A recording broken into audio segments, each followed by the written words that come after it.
Gold, trusted gold buyers. మీరు తాకట్టు పెట్టిన బంగారాన్ని విడిపించి ఈ రోజు ఉన్న మార్కెట్ ధరకు కొనబడను.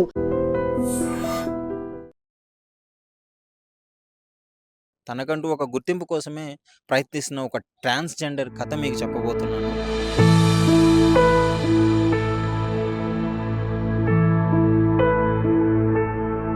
నేను ఒక ట్రాన్స్‌జెండర్‌గా లారీ డ్రైవర్ నుంచి ఆటో డ్రైవర్ కాడికి కిరాయి ఆటో నడుపుకునే స్థితి కాడికి వచ్చాను. ఇది నాకు చాలా అవమానంగా అనిపిస్తుంది.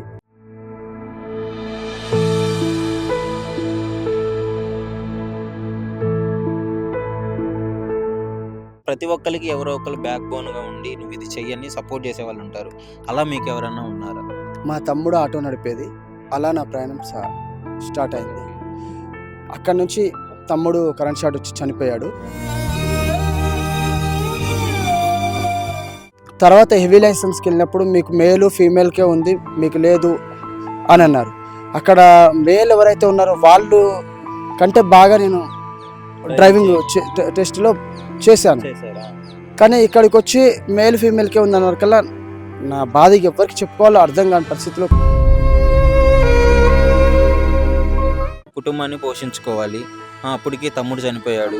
కుటుంబానికి పెద్ద దిక్కుగా ఉన్న తమ్ముడు చనిపోయాడు. అమ్మ చనిపోయింది. నాన్న చనిపోయాడు. ఫ్యామిలీతో ఉంటే చుట్టుపక్కల ఉన్న వాళ్ళు అన్న మాటలు మీ ఫ్యామిలీకి ఇబ్బంది అవుతాయి కాబట్టి ఫ్యామిలీని కూడా వదులుకొని బయటికి వెళ్ళి ఉన్నాను. మాత్రం ఉన్న పళంగా పోతున్నట్టుందే. ఒక ట్రాన్స్‌జెండర్ అని చిన్న చూపుతోటే ఈరోజు నాకు వెహికల్ ఇస్తలేదు. ఒక ట్రాన్స్‌జెండర్ అనే కిరాయికి ఉందామన్నా ఇల్లు ఇవ్వట్లేదు. ఎంతో నరకయాతన పడుతున్నాను. రాత్రి పడుకున్న వరకు భార్య పిల్లల్ని వదిలి తన నడుపుతున్న వెహికలే తన సహజీవనంగా భావించి రాత్రింబగలు ప్రజల కోసం కష్టపడే వ్యక్తే డ్రైవర్.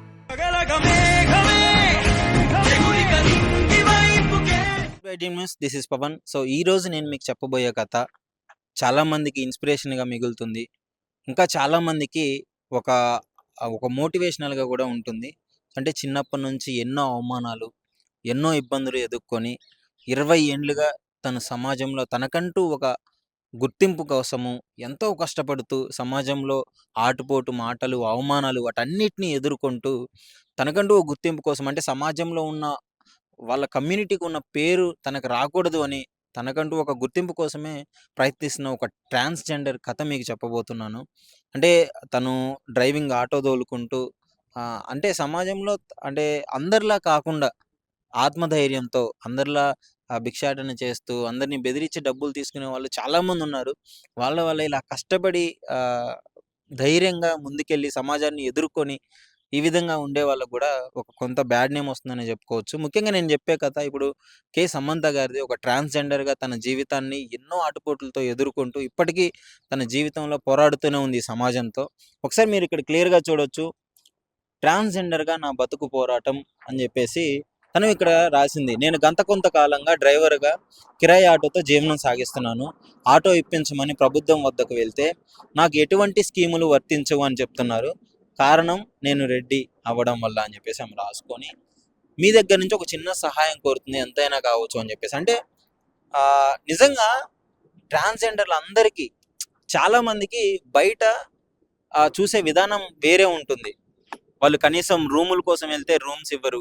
ఆ కమ్యూనిటీ వాళ్ళందరూ అక్కడ ఉన్న లోకాలిటీ అసోసియేషన్ మెంబర్స్ ఎవరు కనీసం వాళ్ళు ఉండడానికి కూడా ఒప్పుకోరు. కానీ ఆమె ఎన్నో ఇబ్బందులు పడుతూ ఈ స్థాయికి వచ్చి లిటరలీ ఆమె నేషనల్ పర్మిట్ డ్రైవింగ్ లైసెన్స్ వచ్చిందంటే ఆమె ఎంత ఇబ్బందులు పడి ఉండాలి. ఒకసారి ఆమె పడ్డ ఇబ్బందులు, అసలు ఆమె జీవిత కథ ఏంటి అని తెలుసుకునే ప్రయత్నం చేద్దాము. రండి అమ్మ. నమస్కారం అమ్మ. ఒక్కసారి బయటికి రండి. సో ఈవిడ గారే ఎంతో మందికి ఇన్స్పిరేషన్గా నిలుస్తూ చాలామందికి అంటే మార్పు రావాలి. ఒకసారి ఒక్కరితో మార్పు వచ్చిందంటే జనరల్గా మనం వింటూ ఉంటాం, కుటుంబంలో ఎవరికన్నా గవర్నమెంట్ జాబ్ వస్తే వాళ్ళ జనరేషన్ మొత్తం సెట్ అయిపోతుంది, తర్వాత తరాలన్నీ బాగుపడతాయి. అదేవిధంగా ఈ విధంగా ఒకసారి తను అంటే డ్రైవింగ్ చేసుకుంటూ తన సొంత కాళ్ళ మీద నిలబడి తన ముందు తరాల వారికి ఒక మంచి ఇన్స్పిరేషనల్గా, తన ట్రాన్స్‌జెండర్ కమ్యూనిటీకి ఒక మంచి ఇన్స్పిరేషన్గా నిలవాలని ఆమె అనుకుంటుంది. సో ఒక్కసారి అమ్మ నమస్కారం. నమస్తే అండి అందరికీ. అలాగే వీడియో చూస్తున్న ప్రతి ఒక్కరికి పేరు పేరున అందరికీ నమస్కారం. నేను 15 సంవత్సరాలుగా ఒక ట్రాన్స్జెండర్గా మారి 20 ఇయర్స్ అవుతుంది, 20 సంవత్సరాలు అవుతుంది. నేను 15 సంవత్సరాలుగా డ్రైవింగ్ ఫీల్డ్లో ఉన్నాను. నేను నేను national driver, DCM, lorry, bus అన్నీ వస్తాయి.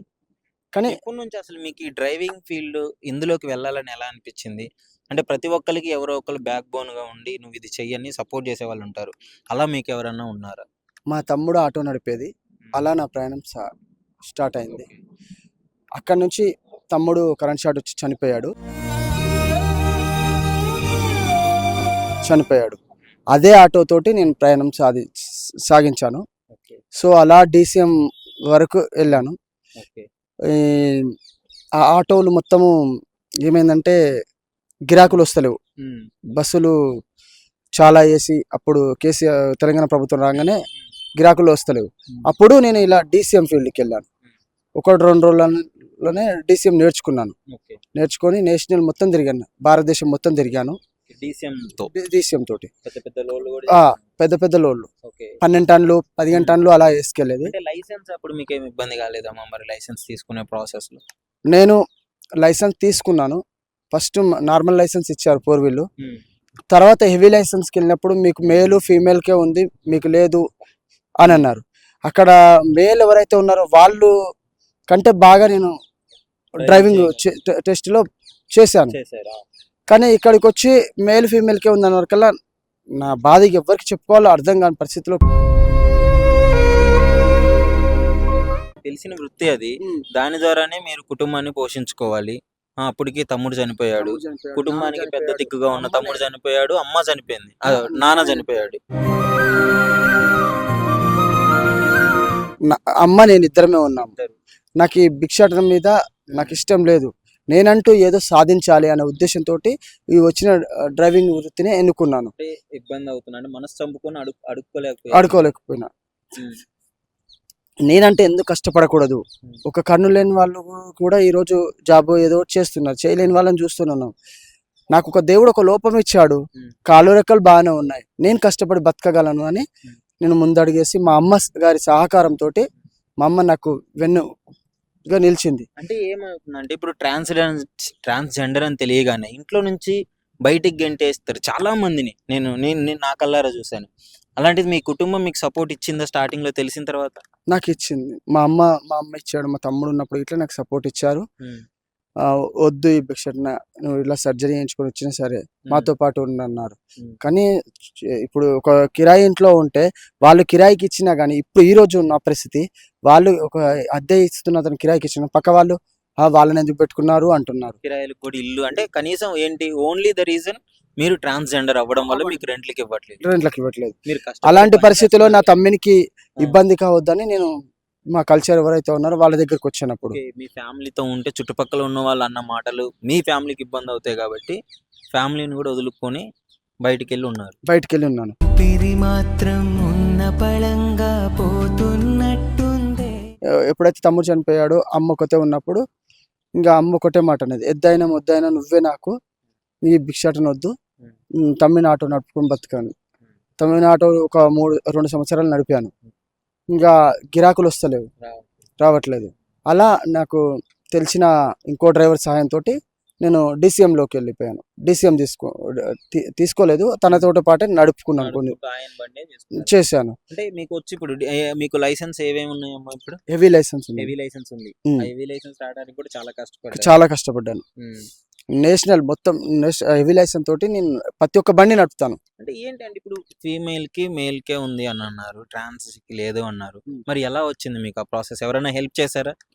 ట్రాన్స్జెండర్ సర్టిఫికేట్ తీసుకొని ఈ మేల్ ఏదైతే ఒక లాయర్ నోటీస్ తోటి అది రాపించుకొని ట్రాన్స్జెండర్ సర్టిఫికేట్ తీసుకొని వాళ్ళ ముంగట చూపిస్తే అప్పుడు నాకు లైసెన్స్ ఇచ్చారు. బాధ అనిపించలేదా? ఎందుకు అంటే నేను ఇలా అవ్వడం వల్లనే నాకు ఇలాంటి పరిస్థితి వచ్చింది, నేను కష్టపడే మనస్తత్వం నాకు ఉన్నా గానీ ఈ సమాజం నేను ఎందుకు ఇలా చూస్తుంది అనే, అంటే మీకు ఎప్పుడు ఇలాంటి ఆలోచనతో బాధలేదా?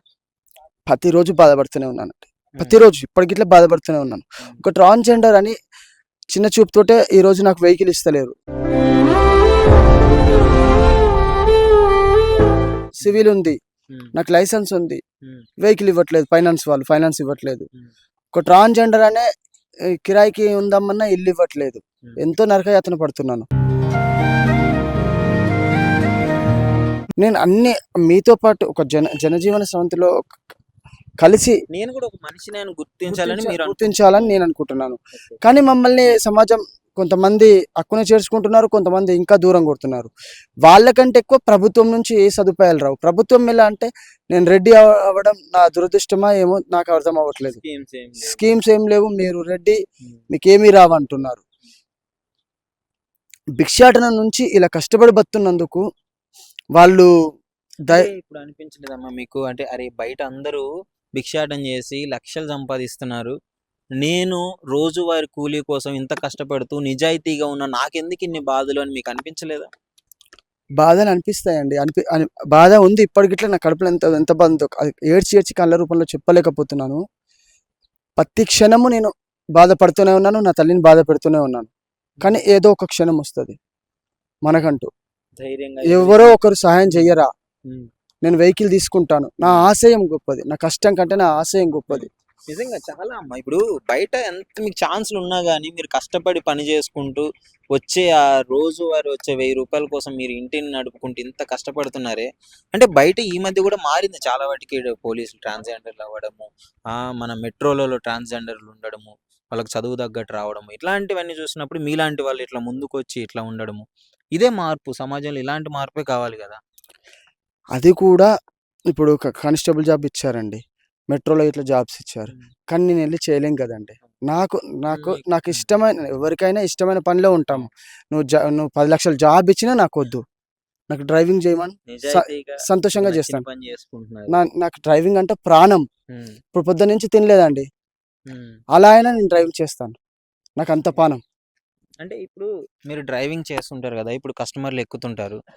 ఎప్పుడన్నా సన్నివేశం అంటే మిమ్మల్ని చూసారే ఈమె ఉంది, ఆ ట్రాన్స్జెండర్ ఉంది, మనం ఎక్కొద్దు అని వెళ్ళిపోయిన పరిస్థితులు ఎప్పుడన్నా మీరు అవమానించబడ్డారా ఎప్పుడన్నా ఇలాంటి జర్నీలో? ఇది నాకు ఏదైతే ఆన్లైన్ యాప్స్ ఉన్నాయో ఆ యాప్లలో నేను ఓకే. డ్రైవింగ్ చేస్తున్నాను. ఆర్డర్ వచ్చింది అనుకో, ఎవరైనా ముందే చూసి అది క్యాన్సిల్ చేస్తారు, బాధపడతాను. ఆ కానీ ఆన్లైన్‌లో కూడా ఆర్డరు మీరు పెట్టినారా? ఆ, ఏమని పెట్టినారు? ఇట్లా నా ఫోటో చూసి చేస్తారు. Photo photo. చూసి లేడీస్ అని ఉంది, ఆ, గొంతు ఓకే. ఫోన్ కాల్ చేస్తాం కదా, ఫోన్ చేస్తారు. ఓకే. అప్పుడు ఇలా ఉందంటే నేను ట్రాన్స్జెండర్ అండి అని అంటే చాలా వరకు అయితే నాకు అది చిన్న పర్సెంట్, ఉమ్, ఒక 1% ఓకే. క్యాన్సిల్ అవ్వడం. కానీ చాలా మంది ఓకే చేస్తారు. సమాజం మొత్తం మంచిగా తీసుకెళ్తారా అంటే మంచిగా తీసుకెళ్తానంట. ఆ విషయంలో ఏమి ఇబ్బంది లేదు, ఎప్పుడు జరగదు. ఎప్పుడు జరగలేదు. మంచిగా తీసుకెళ్తాను. ఉమ్, ఆ, రెగ్యులర్గా మమ్మల్ని తీసుకొని రావచ్చుగా అంటారు. కానీ నేను ఒక చోటు నుంచి ఇంకో చోటుకి వెళ్తున్నప్పుడు లేట్ అవుతుంటుంది అలా అని నేను. నైస్. మంచి విషయం ఏంటంటే మీకు ఇలాంటి అవమానాలు ఎప్పుడు ఇంక ఎదురు అవ్వలేదు కాబట్టి ఇంకొంచెం మంచిది. ఇంకా మీ తోటి ఆటో డ్రైవర్లు ఎలా ఉంటారు? మీ ఆటో తోలే వాళ్ళు మీతో మంచిగా ఉంటారా? నేను గర్వంగా చెప్పుకుంటానండి, ఉమ్, చాలా గర్వంగా చెప్పుకుంటాను. ఉమ్, డ్రైవర్ విషయంలో చాలా గర్వంగా చెప్పుకుంటాను. ఉమ్, ప్రతి ఒక్క డ్రైవర్కి బాధ్యత ఉంటుంది. ఉమ్, సమాజంలో ఉంటారు డ్రైవర్లు అంటే చిల్లరగా అనుకుంటారు. ఉమ్, ఆటో డ్రైవర్ నుంచి మొదలు పెడితే లారీ డ్రైవర్ వరకు ఉమ్. ప్రతి ఒక్కరికి ఒక్కొక్క కష్టం ఉంటుంది, ఒక్కొక్క తీరు ఉంటుంది, వాళ్ళకి బాధ ఉంటుంది. ప్రతి కుటుంబం వెనక ఒక బాధ ఉంటుంది, ఒక ఒక ఆ కథ ఉంటుంది చాలా బాధ. ఒక డ్రైవరు డ్రైవింగ్ చేయాలంటే చిన్న విషయం కాదు. తన ప్రాణాన్ని పణంగా పెట్టి పొద్దున లేచి నుంచి రాత్రి పడుకున్న వరకు భార్య పిల్లల్ని వదిలి తన నడుపుతున్న వెహికలే తన సహజీవనంగా భావించి రాత్రింబగలు ప్రజల కోసం కష్టపడే వ్యక్తే డ్రైవర్.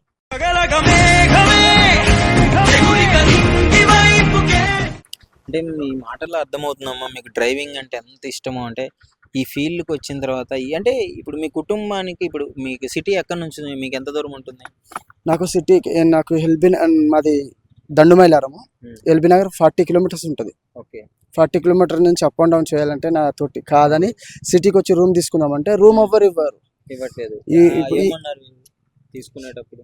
నేను ఎంత బతిలాడి చెప్పినా నేను ఇలా కష్టపడి బతానండి అన్న సరే, ఓనర్ వాళ్ళు ఒప్పుకుంటే పక్క వాళ్ళని ఎందుకు ఉంచుకున్నారు అంటున్నారు. ఏమైనా సందర్భాలు ఉన్నాయా రూమ్ తీసుకున్న తర్వాత వాళ్ళ బాధలు తట్టుకోలేక ఖాళీ చేసిన సందర్భాలు ఏమైనా ఉన్నాయా? 4 నెలల నుంచి 4 రూములు కాల్ చేస్తూనే ఉన్నానండి. 4 నెలల నుంచి 4 రూములు కాల్ చేస్తూనే ఉన్నాను. ఉమ్. ఇప్పుడు ఇట్లా నిన్న వచ్చాను, ఈ రోజు కంప్లైంట్ వస్తూనే ఉంది. ఎందుకు అంటే నిన్ననే ఒక రూమ్ లో జాయిన్ అయ్యారు, ఉమ్. మళ్ళీ కంప్లైంట్లు వస్తున్నాయి కాలేజ్ ఉమ్. తనేమనలేకపోతున్నాడు ఓనరు, పక్క ఆ. వాళ్ళని ఎందుకు ఉంచుకున్నారు అలా అంటున్నారు, ఓనర్ మంచి మనసుతో మీరు రూమ్ ఇచ్చినా గానీ చుట్టుపక్కల వాళ్ళు మాట్లాడడం వల్ల ఖాళీ చేపిస్తారు. ఖాళీ చేపిస్తున్నారు. అంటే ఎందుకు ఇట్లా బాధ అనిపిస్తుంది మీకు ఇట్లాంటివి జరుగుతున్నప్పుడు? అరే ఎందుకు నేను నా అంతా నేను కష్టపడి పని చేస్తాను, అయినా ఎందుకు నేను మమ్మల్ని ఇంకా కొంతమంది చిన్న చూపు చూస్తారండి. మా మనసు తత్వం ఎట్లుంటది చాలా ఇట్లా పువ్వులా ఉంటది, ఎటు పడితే ఇటే ఉంటది, అటు పడితే అటే అన్నట్టుగా ఉంటది. చాలా సున్నితమైనది మాది. నిజంగా అమ్మా చాలా చాలా ఎదుర్కోవాలి మీరు. ఎన్నో అవమానాలు ఎదుర్కొంటూ ఇంత కష్టపడి బతుకుతున్నా గానీ అటు ప్రభుత్వం నుంచి ఉమ్, ఒక ఇల్లు సదుపాయం కల్పించారు. ఉమ్, ఎన్నోసార్లు మొరపెట్టుకున్నా, సార్లు వినతి పత్రాలు ఇచ్చిన కలెక్టర్ ఆఫీస్ దగ్గరికి. నేను రెడ్డి అయినందుక ఏమో మిగతా ట్రాన్స్జెండర్కి వస్తుంది కానీ నాకైతే వస్తలేదు. ఇంకోటి విన్నాను, ఎలక్షన్ టైంలో మీరు కాంగ్రెస్ గవర్నమెంట్ కోసం సపోర్ట్ చేయడం ఎంతో తిరిగా అని చెప్పినారు కదా. ఈ ఫ్రీ బస్ పెట్టినారు అని చెప్పి తెలిసిన తర్వాత కూడా మీరు తిరిగినారు కదా.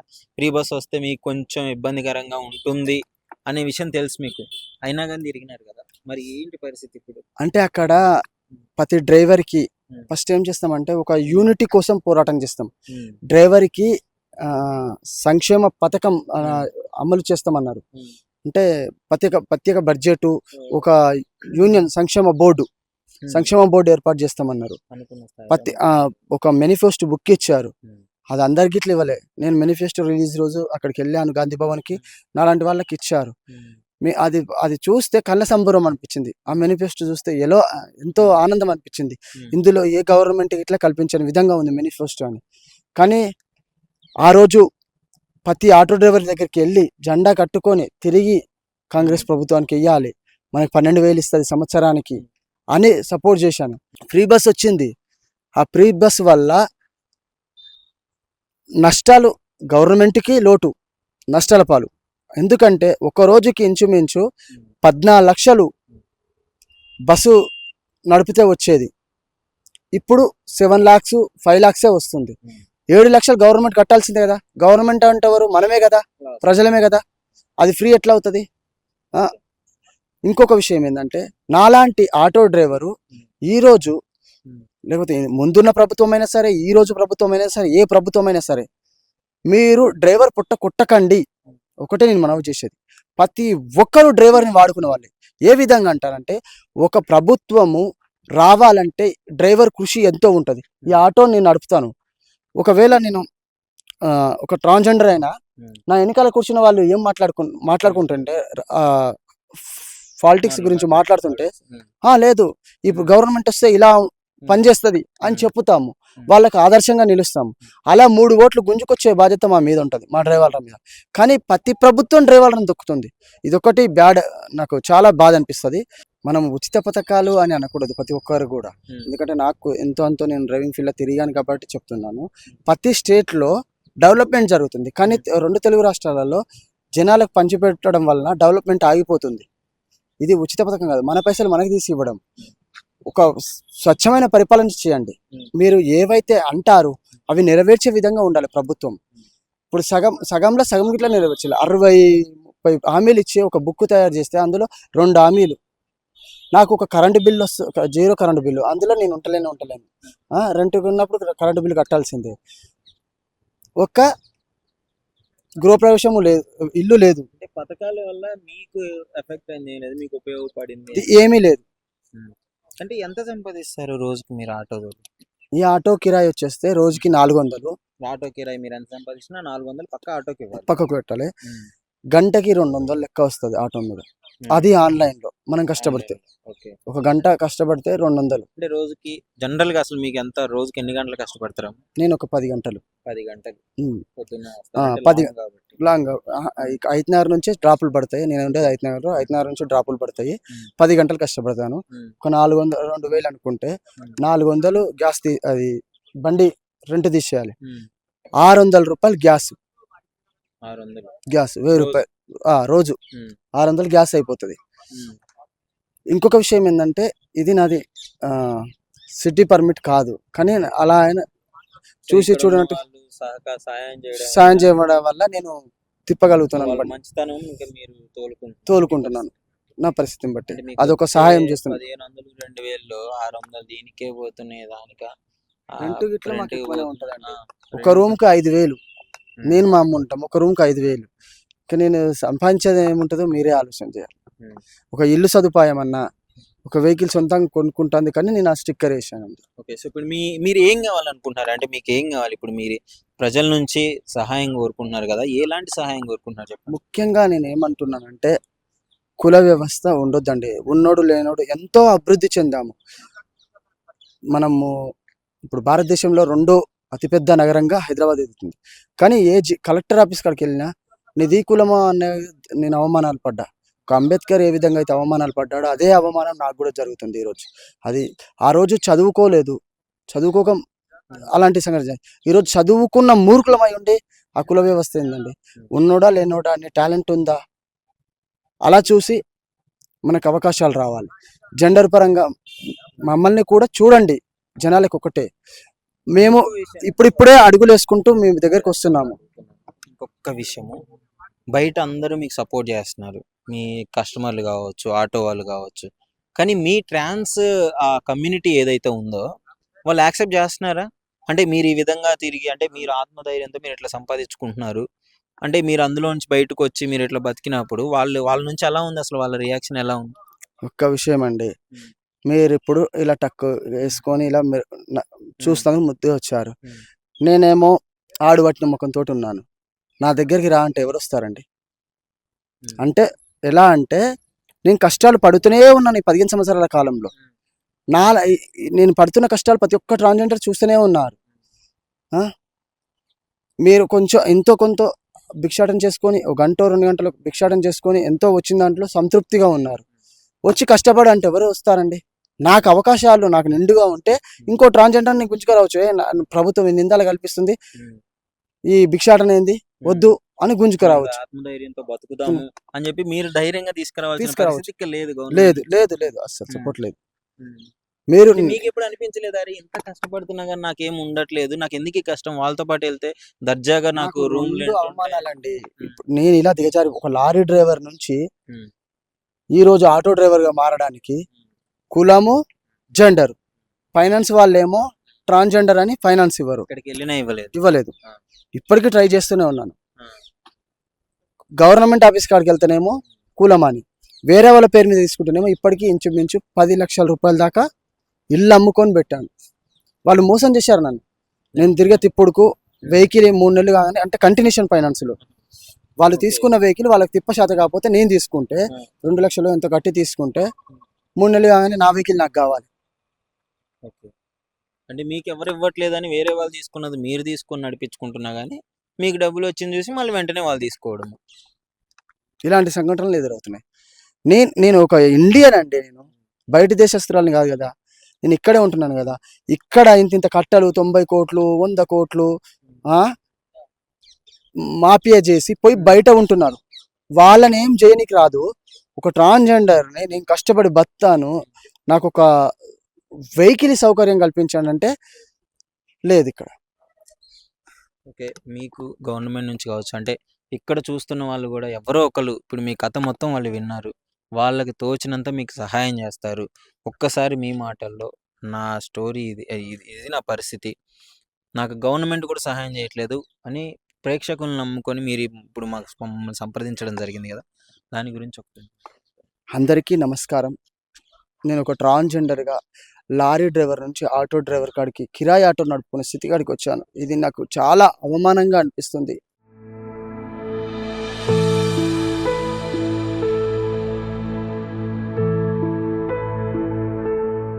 మీకందరికీ ఎంతోమందికి మీరు సేవ చేసి ఉంటారు, ఎంతోమంది జీవితాలను కాపాడి ఉంటారు. ప్లీజ్ దయచేసి ఈ ఎన్నికల స్టిక్కర్ ఉంది కదా, అక్కడ నా నెంబర్ ఉంది, ఫోన్పే నెంబర్ 7569015091. ఒక వెహికల్ తీసుకుంటాను. నేను మిమ్మల్ని కోరుకునేది ఒకటే, నేను కష్టపడి బతుకుతాను, ఒక వెహికల్ కొనుక్కుంటాను. అది గవర్నమెంట్ తరపు నుంచి వచ్చినా సరే, నాకు లోన్ సదుపాయం కల్పించినా సరే ఒక వెహికల్ కొనుక్కొని నేనంటే ఏంటో సమాజానికి తెలియజేసుకుంటాను. ప్లీజ్ దయచేసి మీకు తోచిన సహాయం చేయండి. ఇక మీద నేను ఎన్ని కష్టాలు అయితే పడ్డానో అన్ని కష్టాలు ఏ ట్రాన్స్జెండర్ పడకూడదు. ఇలాంటి మా పట్ల ఎవరైతే పని చేసుకుంటామని వస్తారో వాళ్ళకి ఏ ఇబ్బంది కలగకుండా చూడండి. ఇదేనా మనది. చూస్తున్నారు కదా, అంటే ట్రాన్స్జెండర్లు అంటే సమాజంలో మీ అందరికీ తెలిసిందే ఒక చిన్న చూపు ఉంటుంది. కానీ అలాంటి ఆ చిన్న చూపుని, ఆ అవమానాలని, అంటే ఆ సర్కిల్‌లో నుంచి బయటకు వచ్చి వీళ్ళు ఏదో ఒకటి నేను సాధించుకోవాలి, నా అంతట నేను కష్టపడాలి, నాకు ఈ సమాజంలో గుర్తింపు నాకు ఉండకూడదు అని చెప్పేసి వీళ్ళు ఆత్మధైర్యంతో ఏదో ఒకటి చేసుకుంటుంటే, ఆత్మగౌరవంతో ఇట్లా వచ్చిన వాళ్ళకి ఒక మంచి సపోర్ట్ ఇవ్వగలిగితే గవర్నమెంట్ అయినా, మనమైనా, అంటే నెక్స్ట్ వచ్చే జనరేషన్ కావచ్చు, వీళ్ళ తరతరాలు ఇంకా మారిపోతుంది. ఇంకా వీళ్ళు ఈ భిక్షాటన చేసే పరిస్థితి ఉండదు. కానీ ఇలాంటి వాళ్ళు ఇక్కడికి వచ్చినప్పుడు ఇలాంటి ఇబ్బందులు పడుకుంటా, ఇంత నరకం చూసుకుంటా ఈ పరిస్థితుల్లో ఇక్కడ ఉంటే నెక్స్ట్ వచ్చే వాళ్ళకి ఈమె సైడ్ నుంచి ఏం చెప్తారు చెప్పండి. ఇప్పుడు ఈమె నాకు ఇంత మంచిగా ఉంది, నేను కష్టపడి బతుకుతున్నాను, సమాజంలో నాకు ఒక విలువ ఉంది, మీరు కూడా రండి నా కోసం, నేను ఇట్లా వచ్చాను, మీరు కూడా మారండి అని చెప్పి ఈమె చెప్పగలగాలి. కానీ ఆమె చెప్పలేకపోతుంది. నేనే ఇన్ని కష్టాలు పడుతున్నాను, ఇంకా మా కమ్యూనిటీ నేను ఏం తీసుకొని రావాలి, వాళ్ళకి లక్షలు వస్తున్నాయి, అడుక్కుంటున్నారు, లక్షలు వస్తున్నాయి అని చెప్పేసి ఈమె బాధపడడం జరుగుతుంది. ఈమె ఏదో విలాసాల కోసము ఖర్చు పెట్టుకోవడానికి అడగట్లేదు మిమ్మల్ని పైసలు. ఆమె డబ్బులు కూడా అడగలేదు. నాకు ఆ లోన్ సదుపాయం ఏదన్నా ఇప్పించండి, నాకు డబ్బులు ఇవ్వకపోయినా బాధ లేదు, నాకు ఆ లోన్ ఇప్పించండి, నేను కష్టపడి నా రక్తాన్ని చెమటగా మార్చుకొని నేను డబ్బులు కట్టుకుంటాను, నా మీద నమ్మకం చూపించండి అని చెప్పేసి ఆమె ప్రాధేయపడుతుంది. సో ఇప్పించే వాళ్ళు ఎవరైనా సరే, ఈ వీడియో చూస్తున్న వాళ్ళు ఇప్పించగలిగితే ఆమెకు ఆ లోన్ ఏదో ఒకటి ఆ ప్రాసెస్ చెప్పి ఇప్పించండి. లేదంటే మీకు తోచిన సాయం ఆమెకు చేయాలని చెప్పేసి మనస్ఫూర్తిగా నేను కోరుకుంటున్నాను. సో థ్యాంక్స్ అమ్మా. సో మీరు అందరినీ, అంటే ఇంత మంచి ఒక వేలో మీరు వెళ్తున్నారు, దీన్ని ఇలాగే కంటిన్యూ చేయండి. మా తరపున ఏం సహాయం మేము డెఫినెట్లీ చేస్తాం. Thank you. నిజంగా ప్రస్తుతం ఉన్నటువంటి సమాజం దేనికి ప్రయారిటీ ఇస్తుంది? ఆర్థిక సంబంధాల చుట్టూ మాత్రమే తిరుగుతుంది. మళ్ళీ ఎన్నికలంగానే చాలా విరక్తి కలుగుతాను.